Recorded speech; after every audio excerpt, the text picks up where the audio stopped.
नमस्कार साथियों, कहानी मेरी जुबानी में आज प्रस्तुत है श्री शरद चंद्र जी द्वारा लिखित कहानी हरिचरण।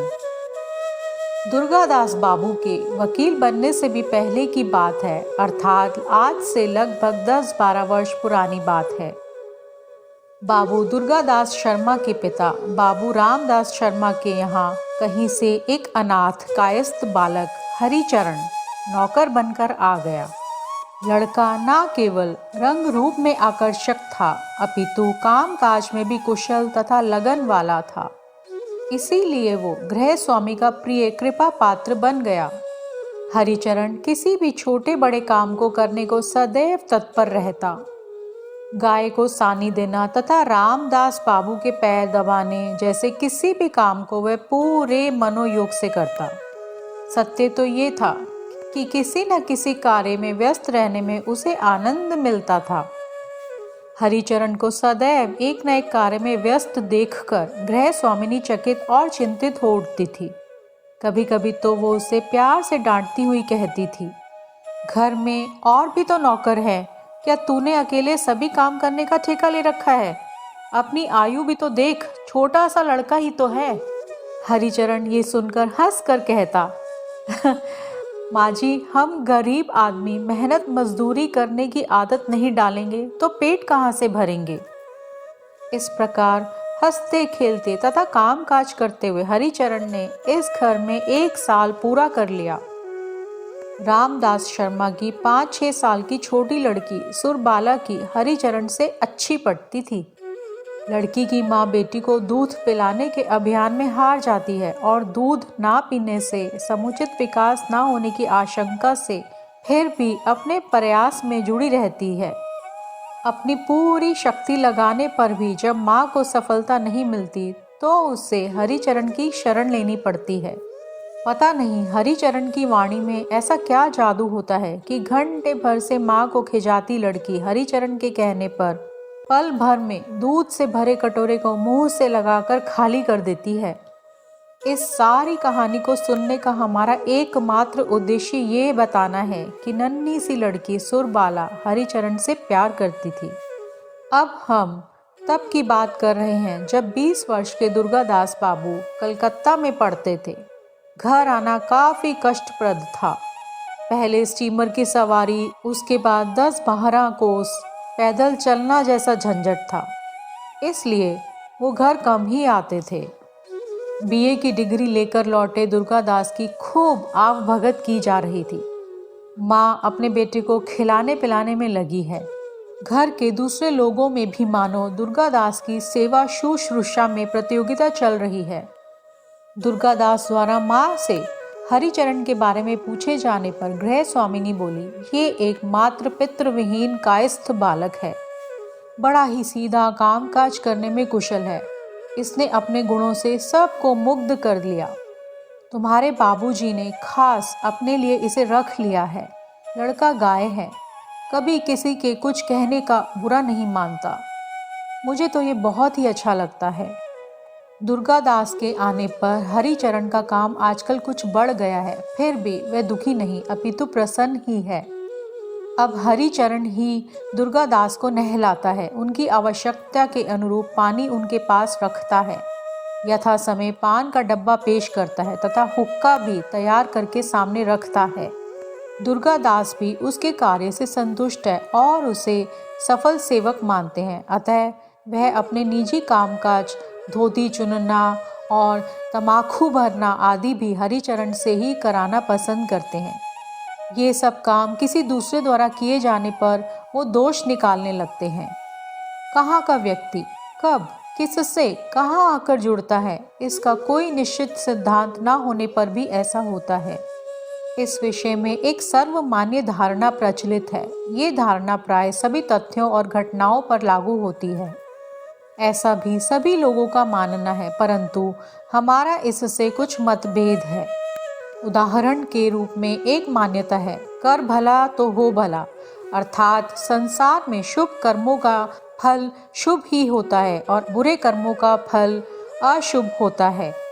अब विचारणीय ये है कि क्या संसार में उसका उलट कभी नहीं होता। क्या परोपकारी परेशान और दुष्ट लोग फलते फूलते नहीं देख जाते?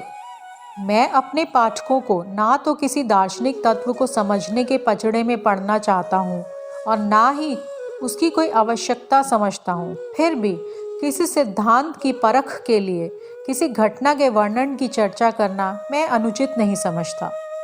दुर्गादास बाबू आज घर में खाना नहीं खाएंगे क्योंकि उन्हें किसी बड़ी दावत में जाना है जहाँ से देर से लौटना पक्का है। अतः वो हरिचरण को काम निपटाने के बाद सो जाने की अनुमति देकर चले गए हैं। दुर्गादास बाबू आजकल रात में बाहर के कमरे में सोते हैं। इसका कारण दूसरों का अज्ञात होने पर भी मुझसे छिपा नहीं। मेरे विचार में उनकी पत्नी के मायके चले जाने पर उन्हें भीतर सोना अच्छा नहीं लगता होगा। छोटे बाबू का बिस्तर बिछाना और उनके सोने पर उनके पांव दबाना हरिचरण का नित्य कर्म था। छोटे बाबू के निद्रा निमग्न होने के बाद ही ये लड़का अपनी कोठरी में जाकर सोता था। आज सायंकाल से पहले हरिचरण भयंकर सिर दर्द महसूस करने लगा था। उसने ये भी समझ लिया था कि ये सरदर्द शरीर के रोगग्रस्त होने का पूर्वाभास था।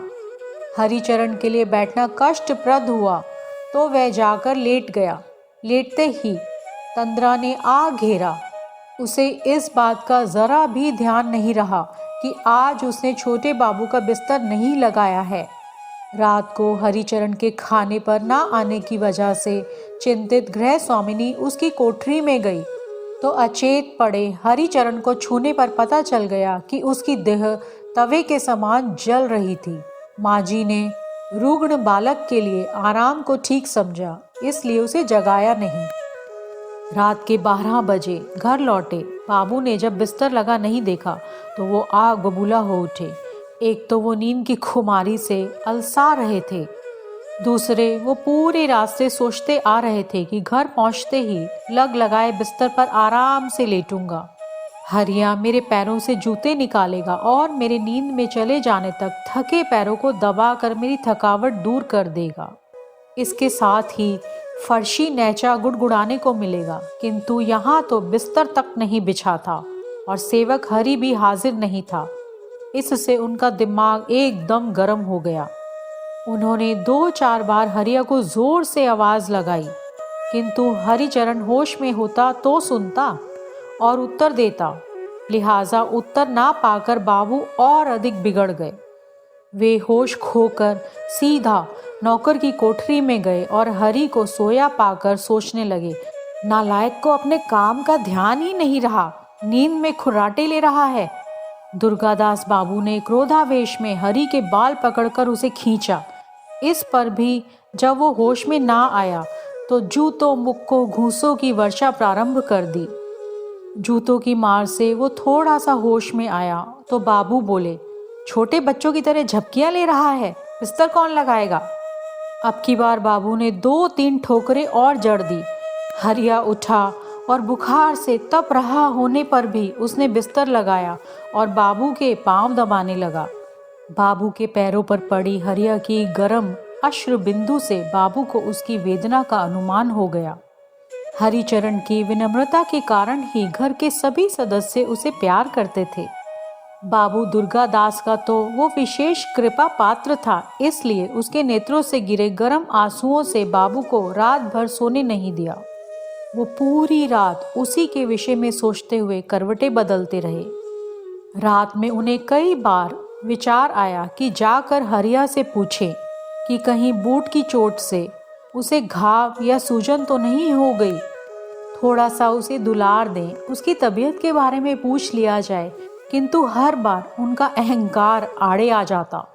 वे सोचते कि मालिक होकर नौकर के पास चलकर जाएं, ये कहाँ का न्याय है। इस प्रकार आंख लगे बिना ही रात बीत गई। सवेरे हरिया ने बाबू को हाथ मुंह धोने को पानी दिया, हुक्का सुलगाकर हाजिर किया। यदि इस समय भी बाबू उसके स्वास्थ्य के बारे में पूछ लेते, सहानुभूति के 2 मीठे शब्द बोल लेते तो उनका कुछ बिगड़ नहीं जाना था। किंतु हाय रे व्यक्ति का अहंकार! यदि ये ना होता तो क्या व्यक्ति मनुष्य से देवता ना बन जाता? बाबू के अहंकार ने यह भी ना सोचा कि एक छोटे से बच्चे के साथ ऐसा व्यवहार उचित भी है या नहीं। 9 बजे दिन में तार आने पर समाचार से दुर्गादास बाबू घबरा गए। पत्नी की रुग्णता के समाचार से तो उनके हाथों के तोते ही उड़ गए। वो इसे हरिया के ऊपर किए गए अत्याचार का दंड मानकर पछता रहे थे। उसी दिन वो कलकत्ता रवाना हो गए। मन में लज्जित थे, पछता रहे थे, किंतु हरिया से फिर भी सहानुभूति के 2 मीठे शब्द नहीं बोल सके। 1 महीने के उपचार के बाद दुर्गादास बाबू की पत्नी स्वस्थ हो गई। आज उसने भोजन खाया, इसलिए दुर्गादास बाबू काफी प्रसन्न थे। आज दुर्गादास बाबू को गांव से अपने छोटे भाई की लिखी चिट्ठी मिली है। पत्र की समाप्ति पर नीचे लिखा है, दुख की बात है कि इतने दिनों तक ज्वर से तड़पने के बाद बेचारे बिना माँ बाप के अनाथ हरिचरण ने कल प्राण त्याग दिए। दुर्गादास बाबू ने पत्र को फाड़कर रद्दी की टोकरी में फेंक दिया। कहानी सुनने के लिए आपका धन्यवाद। आपका दिन शुभ हो।